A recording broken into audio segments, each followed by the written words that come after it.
Welcome to Clear Mountain's Wednesday evening live stream on YouTube.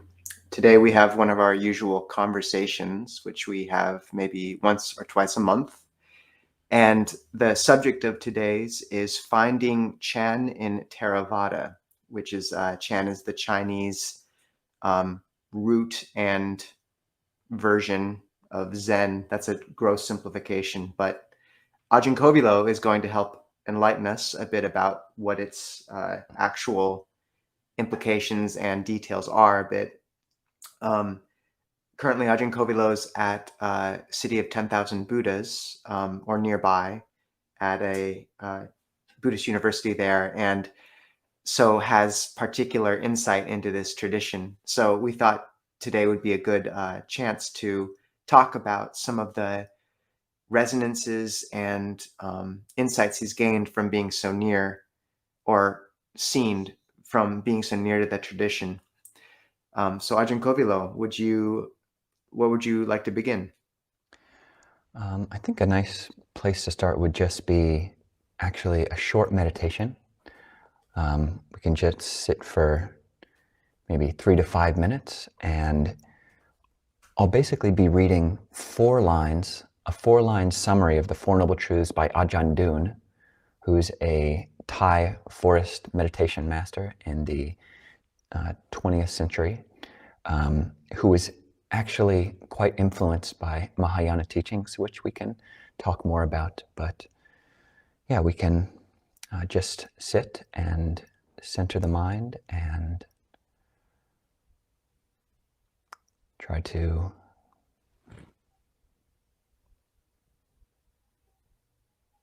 just come to a place of knowing the mind.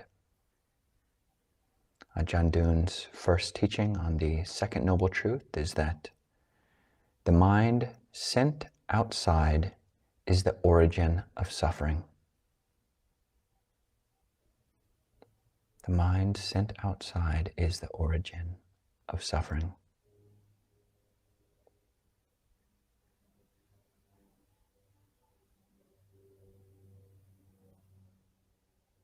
Jitที่ส่งออกนอกเป็นสมุทัย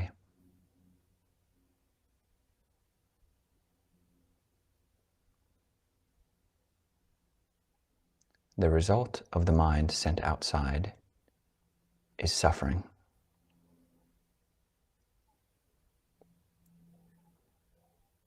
The result of the mind sent outside is suffering. ผลที่เกิดจากจิตที่ส่งออกนอกเป็นทุกข์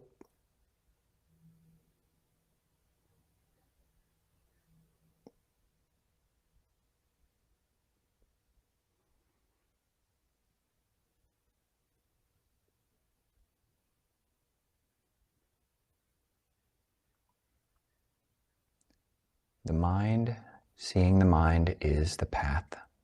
It's the fourth noble truth. The mind, seeing the mind, is the path. จิตเห็นจิตเป็นมรรค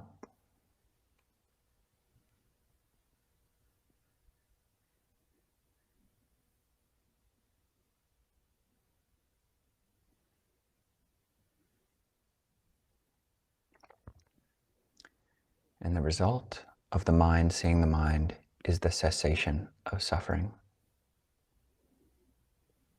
The result of the mind seeing the mind is the cessation of suffering. ผลอันเกิดจากจิตเห็นจิตเป็นนิโรธ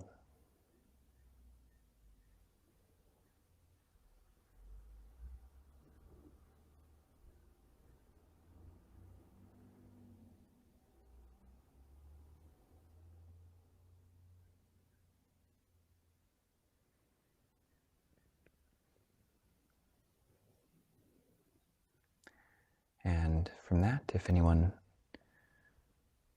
had your eyes closed, you can open them if you're so inclined. And yeah, I think that's just a great summary of the Four Noble Truths and a great kind of bridge between teachings on Chan Buddhism, and teachings in a more classical Theravada Theravada outlook.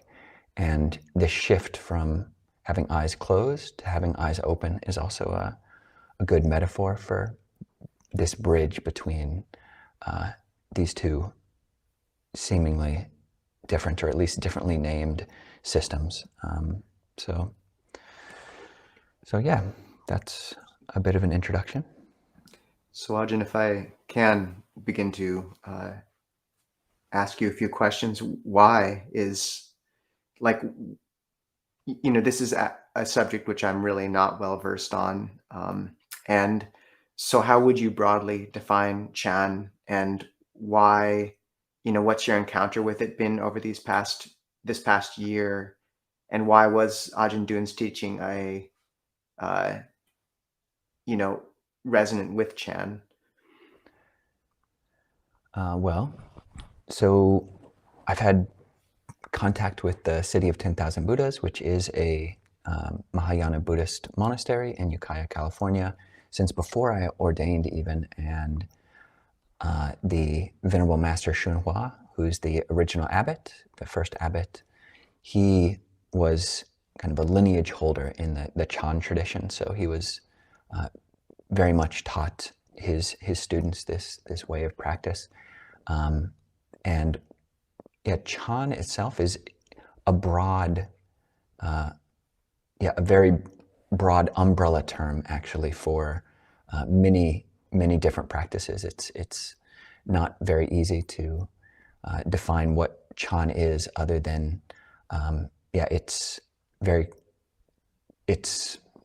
we can look at the evolution of the term itself. So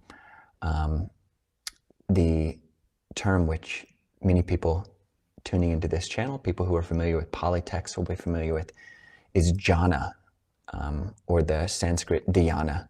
So dhyana and jhana are the Indian forms, and when Buddhism moved into China, this term jhana became chana, which is oftentimes shortened to this chan.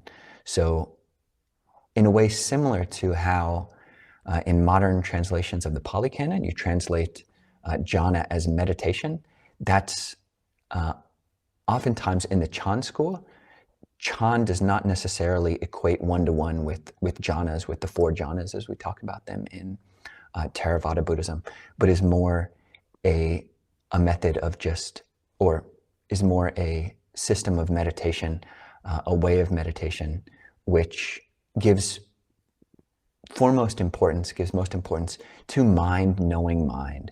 So I'd say that's the essence of Chan. So it's basically, to equate it with familiar terms in the Theravada, because that's certainly what I'm most familiar with. And I won't say that I've had any deep insights about Chan, but I am very curious at this overlap. And I feel that the teachings on Chan, which I've gotten, from hearing talks of Master Hua, from reading the Platform Sutra, which is also called the Sixth Patriarch Sutra, by, as you might guess, the Sixth Patriarch, who was a Buddhist monk in the late 600s in China, one of the foremost teachings on Chan, reading his sutras, reading other sutras, having modern, present-day students of Master Hua teach their interpretations, what they've learned about Chan meditation from Master Hua, and sitting with monks from the City of 10,000 Buddhas in their tradition, and just seeing how powerful sitters they are. It's impressive, to sit in a room with someone who, can sit for 5-6 hours straight without moving. Dharma Master Lu, the abbot of City of 10,000 Buddhas, can do that. And so I have had experience with this to more or less degree, and I feel that there's something about the way that these teachings are expressed, which kind of has given me like a door into Chittanupassana, the third of the Satipatthanas, the foundations of mindfulness. in a way which I hadn't really found accessible in the Theravada context, where things are really, yeah, mentioned in a fairly cut and dry, almost cut and paste, copy and paste setting. Basically, one remains mindful of the mind in and of itself, ardent, alert, and mindful, putting aside greed and distress with reference to the world. That's the heart or the refrain of mind knowing mind, Chittanupassana. And it's elaborated a bit, and we could go into that. But yeah, that's a bit of a outline of my history with the tradition, my experience with it. And I could also touch on the relationship between Ajahn and Maybe before you do, just you covered a lot of ground there, and I'd love to ask about one of those things if possible. Please, yeah. So first, Ajahn, thank you for the linking Chan to the third foundation, Chittanupassana. And, it strikes me that when I think about the focus of the Thai Theravada or the Theravada, so often the teachers put such emphasis on mindfulness of the body, the first foundation. And one thing I've always had trouble with in terms of the Mahayana sutras is they seem so high and, to me, difficult. There's a certain, I think about the Anapanasati Sutta, the mindfulness of breathing sutta, and how it sort of steps you towards through each successive foundation of mindfulness. So you become aware of the breath and the whole body. Then in the second tetrad, the steps 4 to 8, you become aware of rapture, pleasure. Then you calm mental activity. And only then do you come to this mindfulness of mind, Chittanupassana, of becoming sensitive to the mind, gladdening the mind, calming the mind, and then liberating the mind. So I'm curious, I've always appreciated that grounding. And it's interesting to me how you have this whole tradition pointing to what seems to be a higher echelon of practice.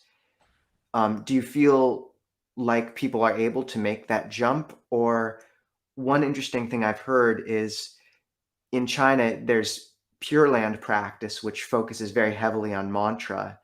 And I know at least one famous Chan teacher, Master Shu Yun, I believe, spoke about how Pure Land practice with this heavy focus on concentration and mantra is sort of a nice pairing to Chan practice, perhaps because it launches people into this level of bright mind where they can contemplate the mind. Just, yeah, would you speak more about how it grounds itself in this? Yeah. It's a really good question, and I'm sympathetic. There's reading some of the sutras or the commentaries, and that is an interesting thing about the Mahayana canon. The Platform Sutra, which was written, admittedly, in late 600s, is part of the Mahayana canon. So the Mahayana canon, and it doesn't purport to be by the Buddha. It's by Huineng, the sixth patriarch. So, but yeah, reading these sutras and some of these descriptions, it does come across as very exalted. There's talk about the mind as being, in the Pali Canon you get a few mentions of the mind being luminous. There's a famous Anguttara sutta, Anguttara 1's about the mind being luminous and only obscured by passing adventitious temporary defilements. But that idea is made much of, and almost, at least in the way it's talked about, like the basis of Chan. So it's, you're tuning into, and it's given names. Basically what I just practice as knowing mind as mind, it's given these very exalted names like Buddha nature or Tathagata Garbha or the profound emptiness or suchness or thusness, all with capital letters in English, of which Chinese has none. But yeah, they're really exalted terms, but I don't so much see it as like, I've heard it talked about by other teachers as being kind of as you related it, is the Anapanasati Sutta. You've got, start off with the body, and then you go to feelings, and then you go to the mind. But although that's how the teachings come across, they are sequential as you read them in the Pali Canon, because that's how words and sentences and pages on a book appear. You couldn't just like overlay, you wouldn't be able to read it if you just overlaid, the all 16 steps of breath meditation onto one another. And I've heard people make good cases for why they feel it is sequential, but I think it can also just be a different method. Like some people, really might tune into the breath, but other people might find the breath not to be a conducive object. And other people might find tuning into the mind. So some people say you have the breath, and especially if you're taking the breath at the tip of the nose, which a lot of teachers do, not everyone, but whether you're taking the breath at the tip of your nose or your whole body, it's one object in infinite space. So you just come back. And for some people, it's almost like this, the mind goes off and you chastise it to come back to your object of the breath. Whereas with mind knowing mind, it's not that your mind goes off and then you just realize that actually the mind contains even that running off. And there's a way to create parameters, like you said, someone who can just dwell in emptiness or dwell in mind knowing mind, dwell in Chan without any supports, I would be skeptical of the capacity for most people to do that. But there are supports, like Shu Yun mentioned using Pure Land practice, having some kind of other mantra. So the Pure Land mantra of Namo Amitofo, which is basically recollection of the Buddha, recollection of Amitabha Buddha, but just as a word to bring you back. It that provides sort of a some level of metta single T awareness, that if you realize that you're no longer saying that mantra, then okay, your mind has gone outside the bounds of knowing mind as mind in one level, if you're taking that as your prop. And you can really use any word. There's a whole concept of, in Chinese, it's Gong An, which is what became koan practice in Japan, or Hua To, which is basically, Hua To can be considered like the main practice of Chan, but really what it is basically a meditation word that brings you back. And in this kind of, bridge, finding Chan in Theravada, I find that one can use the Dhammapada, as verses to bring one back to mind knowing mind in a very fascinating way, almost as a koan, not like, trying to recite, in an hour-long period, not trying to recite 200 verses from the Dhammapada, by rote memory. I've seen you do that, but fair enough.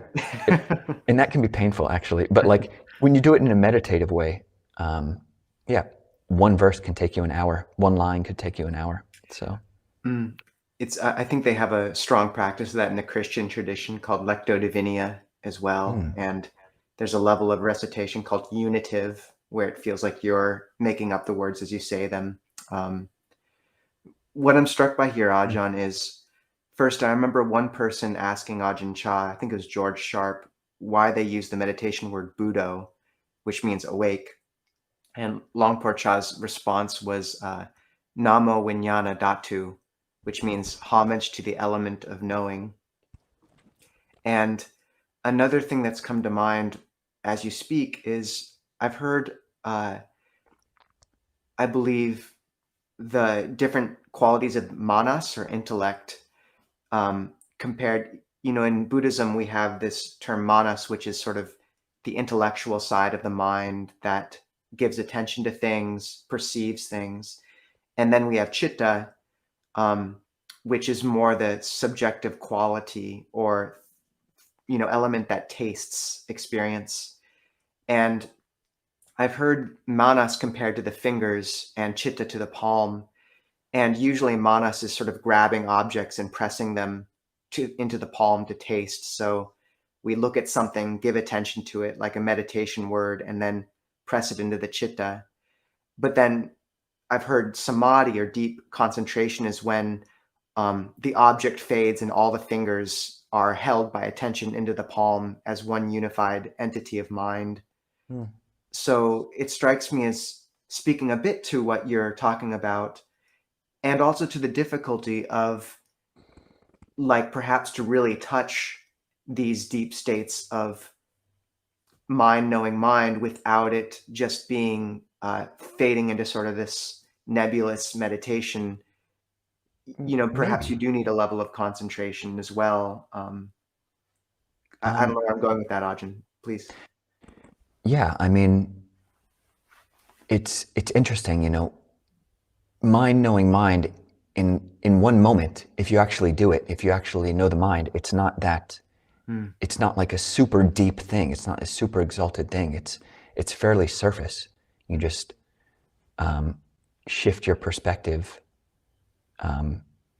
broaden your perspective, expand your perspective. And I hadn't heard that description of the hand. Oftentimes mano, chitta, and vijnana are used interchangeably, but I like that. Yeah, the fingers is mana and chitta is palm. And then, I think vijnana could even be just like the whole hand, the whole body, or even, just knowing of the whole hand experience. And that term vijnana or consciousness is really, it's the knowing. And that's something which you talked about Ajahn Chah's answer to George Sharp, when Lompu Man was, talking about what's the essence of this, what is this Buddho, what is this knowing? The Buddho is the one who knows. Buddho, you're not chasing a meditation word. The focus isn't the meditation word. The focus and the point of Buddho practice, of the mantra practice, is to know or to be the Puru, the one who knows. And yeah, Ajahn Mun taught that, Longta Mahabua taught that, Ajahn Chah taught that. Lumpur Sumedho really teaches that. Yeah, I mean, if you want to find like a living example of someone who teaches this knowing mind is mind and bridges Theravada and Chan without using Chan terminology so much, although he does at points, Lumpur Sumedho and Ajahn Amaro as well. It strikes me, speaking about the non-exalted manifestations, or that's not a correct term, like the more accessible manifestations of this concept of mind knowing mind. There's something just to the concept of mindfulness, like you're saying, even in the Buddha kind of motioning to that, saying that those without mindfulness are as if dead already. There's something there. And I would say also the sound of silence. I mean, you mentioned Longpo Sumedho, but in terms of a very stable, grounding object that seems to tune into something, a broad perspective somehow, perhaps stretching the mind along with the object. The sound of silence has that quality as well. Yeah, very much.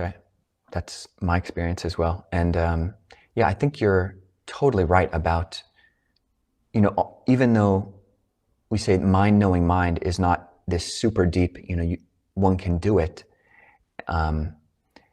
It does, you have to train to remain, basically. You have to train to remain in this expansive level of knowing. And that's what, you take the mind as your meditation object, and it's a more amorphous object, but in a sense, it's actually easier for some people to come back to throughout daily life. I mean, being aware of the breath during conversation is a bit difficult. Yeah, I mean, you can kind of like know when you like suck in between, every other sentence or so. But, and of course, people have, you find skill in that. But you can know mind is mind while you're talking. And I think one of the things which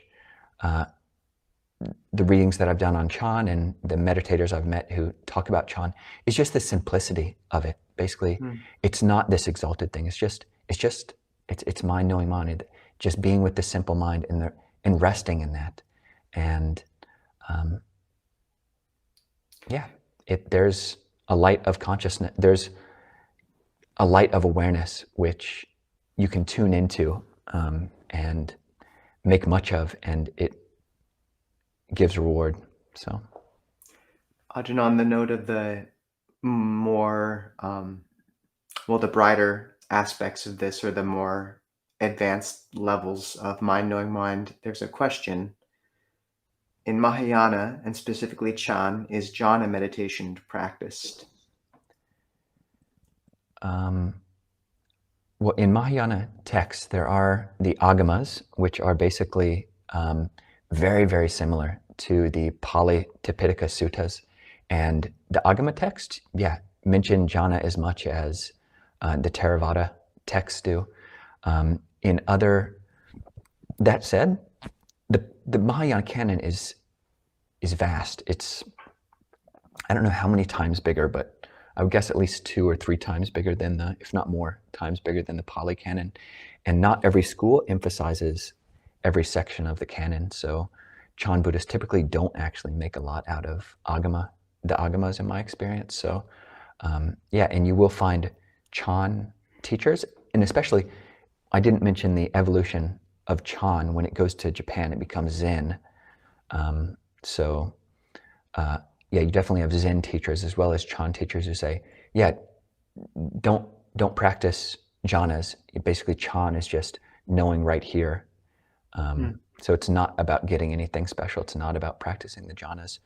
But that said, it is possible to take the mind as your meditation object. And if that can go to jhana, I don't see why it couldn't. I can't say I have experience there, but. I mean, speaking of pure mind practices in the Tibetan, say like Rigpa or Dokchen, I've heard some people say that a lot of those do need preparation and a level of refinement of mind to really accessible, those like pure luminous awareness practices, and that often that's skipped over when it's translated to the West because it's so romantic sounding. I don't know if that, rings true or It's not. an interesting point. I think one thing, like at the City of 10,000 Buddhas, in addition to being like a Chan lineage holder, Master Hua was like a Vinaya lineage holder. So his monks are very strict, not just with all of the rules, but also with the ascetic practices.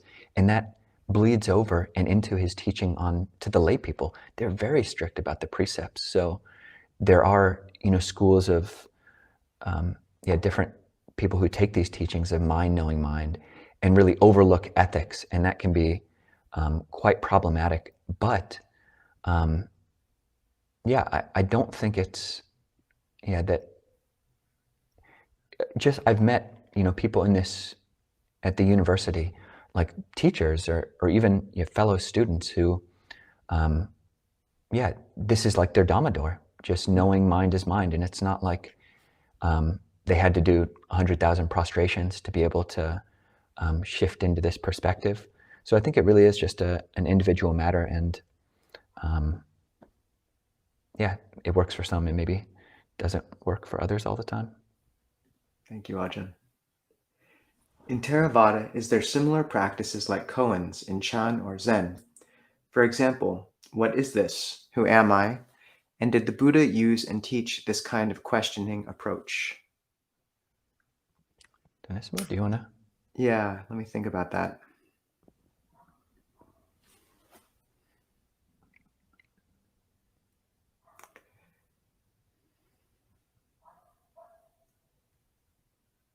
It does, first of all, remind me of Ajahn Jayasara was asked this, if the Theravada has a koan, and he said the Theravada koan is the word dukkha. If you understand that, you understand everything. And I thought that was quite good.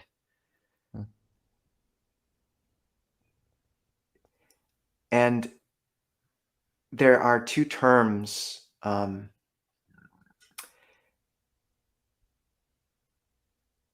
vitaka vichara, which translate as directed thought and evaluation.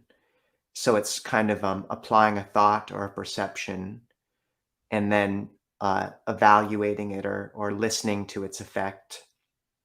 And sometimes the two are compared to ringing a bell and then listening to its resonance.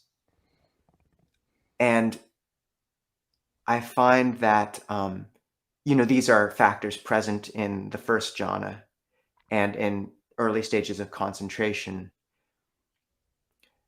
I find that they point to a similar ethic of applying intention, but also moving into a position of listening or receptivity that mimics a question in some ways, or mimics that receptivity you get from a question. So, for example, in breath meditation, you might apply a perception of the breath, say as a white mist, like moving in and out of the body. And then one issue I think people have is they'll just continue to do, like they're just slamming on the bell again and again, and they don't really step back and like feel how it, try to taste it and step into that receptive role. I think this becomes more and more important as the mind becomes more refined, because the vichara aspect, the evaluating, in my experience, you give more time to that. Like at a certain point in meditation, maybe you only need to drop in a perception or a redirection every minute or so, and the mind will just stay in one place as it kind of listens to the resonance, like breath, and then just listening. And I find that when you do have to direct yourself to something like the breath, um, with modern folk who are so focused on kind of efforting themselves into concentration and overly so, phrasing those directions as a question can be really helpful, like saying, what sort of breath feels good? Can I stay with the breath? And it's like an invitation. So the places I remember in the canon of the Buddha using questions have to do a lot with morality and arising heedfulness, like saying, is there anything my spiritual companions could find fault with? How well am I spending my time? Those are the explicit questions that are coming to mind. But these are other ways I've used questioning. And I do think the Buddha points to that ethic of listening, but in these other ways. Ajahn, what are your thoughts? And do you remember other moments where the Buddha explicitly mentions self-questioning or koans? That was a nice answer. Yeah, I mean, the Buddha does praise. There's an instance where a student of Sona Bhikkhu, who lived far away from the Buddha, comes to visit the Buddha, and the Buddha lets him spend the night under his hut and actually asks to hear what's called the Book of to hear the eights, which are basically from the Sutta Nipata. So there were people memorizing the suttas at the time of the Buddha, and so I mean that's a practice of repetition, but repetition doesn't necessitate or entail reflection. But I mean, it's been quite fascinating since we had a Chan retreat at the university, and that retreat, perspectives from that retreat has really changed the way I relate to any sutta, basically. Especially Dhammapada. I recite Dhammapada every day, and it's become a very meditative practice. And Dhammapada 1, mind, all phenomena are preceded by mind, basically. And you can just reflect on that, all phenomena. What all phenomena? What mind? Like, where is that right now? And just letting that sit, it's kind of, I think your simile of the bell and the ringing, it's kind of like, that's the ring. Like, okay, what phenomenon? What things and what mind? Yeah, and it can be quite rich, and but you have to be kind of open to it being rich, or else you just think it's a waste of time or some kind of yeah, like the real practice is, somewhere else, so. Thank you, Ajahn. Hi, guys. After years of meditation, I can quite easily get very peaceful and maybe a bit of piti and sukha.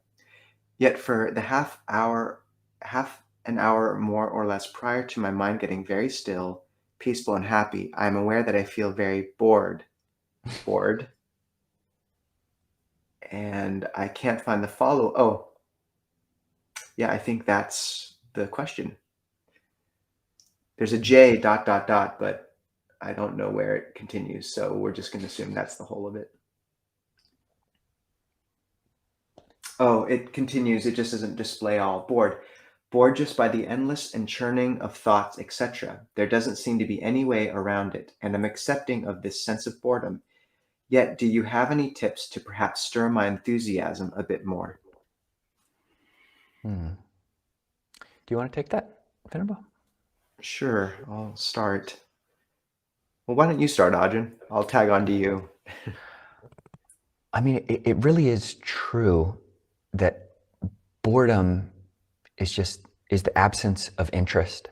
That's like a definition for boredom. So if you can add interest into the picture, then boredom is no longer, it's changed right there. But the fact that you can actually just get a bigger perspective and not hate it, I mean, that's there's a very interesting part of boredom is this vibhava tanha, or this desire just to annihilate, this desire not to experience something, which comes along with tinamida, or this like torporific mind, this kind of mind that just wants to dull out.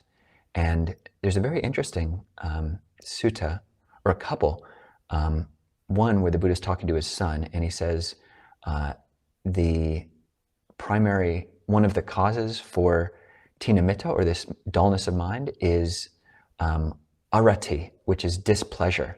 So not liking something makes you dull out, and can make you get, can contribute to this boredom. And one of the solutions, or the antidote for this dulling out, this tinamitta, is mudita, is it's usually phrased as gladness at other people's happiness. And if you can bring that up in your meditation, then fair enough. But it can also just be just gladness. Do whatever it takes to gladden the mind. Gladdening the mind. This is one of the aspects of the 16 steps of breath meditation. So, but oftentimes when you're dull and bored, I mean, it's hard to become interested and joyous about anything. So, knowing it is good, but also changing postures judiciously. Because if after half an hour you actually get still and peaceful, then that's an indication that you're doing something right. Maybe it's just your mind needs to settle for that half hour. What are your thoughts? What do you think, Nisabho? Do you have? Yeah, the Buddha established or talked about 4 nutriments. So one's for the body, so we don't have to worry about that. But the ones that affect the mind are, and these are like elements that we feed on, in a sense. So specifically, contact, consciousness, and intention are the 3 kind of mental nutriments. And contact and consciousness are mixed. I mean, all 3 are kind of mixed together. Like if you see a sight, there's the contact of the senses with the sight. There's the consciousness of the form and such. And then there may be also some subtle intention to kind of get lost in that sight, which is sort of feeding off of the rush of it, when you close your eyes in meditation, you're cutting off a lot of the nutriment of contact and consciousness. Like you've been bombarded by all these sensory input, and suddenly it's nothing. So your mind compensates by relying on intention. And one of the ways intention manifests in Buddhism, like one term for intention is sancetana, which produces sankhara, these mental formations or constructs, fantasies, memories of that argument you had years ago or the movie you're going to see. So it's almost like you've cut off all the other nourishment your mind had, so it just starts churning out as much as it can.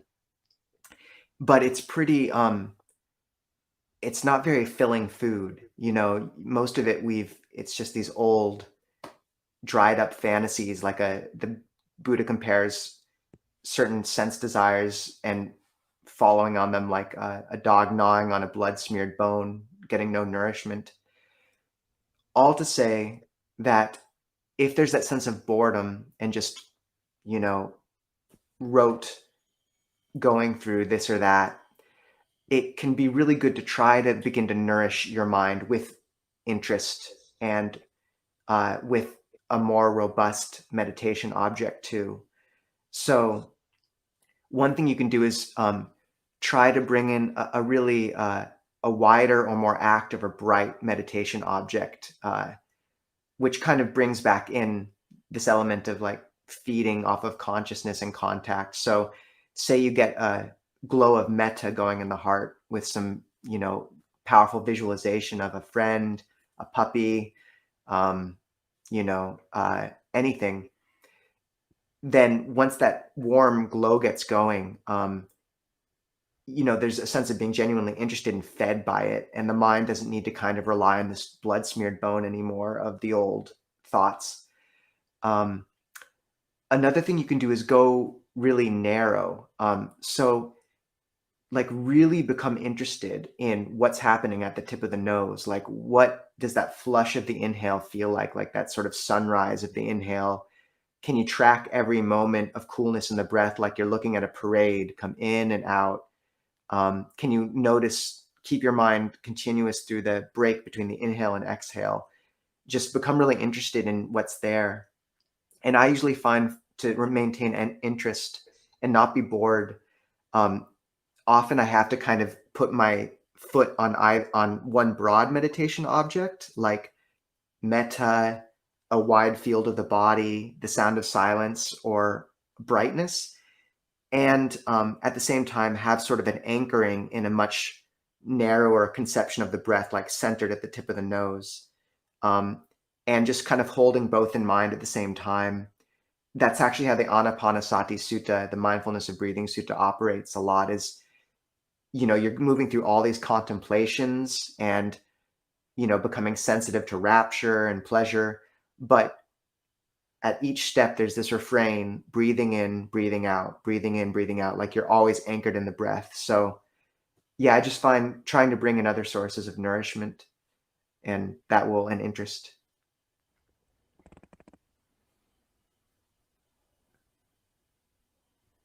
Okay, let's see. Second, I'm trying to find a good one. Good evening from Florida. Good evening. Ajahn Brahm said you should try variations of breath. Like when you breathe in, don't start from the beginning of the breath, but start from the end. Thanissaro Bhikkhu also gives so many methods for breath meditation. Yeah. For me, I feel the whole body is breathing. It becomes very interesting slowly. Ajahn? Yeah, we only have a minute or so left, but yeah, pretty much it's the rare meditation system. Well, you do have them, but most Western monks, certainly coming out of the Thai forest tradition, I know, who teach breath meditation, say play, be curious, figure out what works for you and experiment broadly. Just to tap it back into Chan practice, you can take Chana as your huatou, as your the thing that grounds you within your knowing of the mind, and just knowing the breath as one aspect of the mind and the mind body. So you can do that. I mean, the head is not. Consciousness is not inside the head. The head is inside consciousness. Similarly with the breath. So Yeah, it's been a nice conversation, and yeah. Thank you, Ajahn, for helping describe some of that. We'd never actually really talked about Chan, and you're sort of learning all about it down there, so I appreciate it. Yeah. So for those who want, you can join us on Zoom presently, and the details are on Clear Mountains Monastery's website. Go halfway down the page and you'll find a link. I'm also pasting it into the chat. And we'll just have a more intimate discussion on Zoom from 6:45 to 7:30. For those who want to join us this Saturday, we'll have our usual live stream at 9:30 a.m. And if you live in Seattle, come and join us at St. Mark's Cathedral in person. And all those details are on the site as well. Ajahn, anything else? Nope. Yeah. Thank you, Venerable. I hope you have I hope everybody has a good evening, and we'll see people on Zoom. And yep. Good night.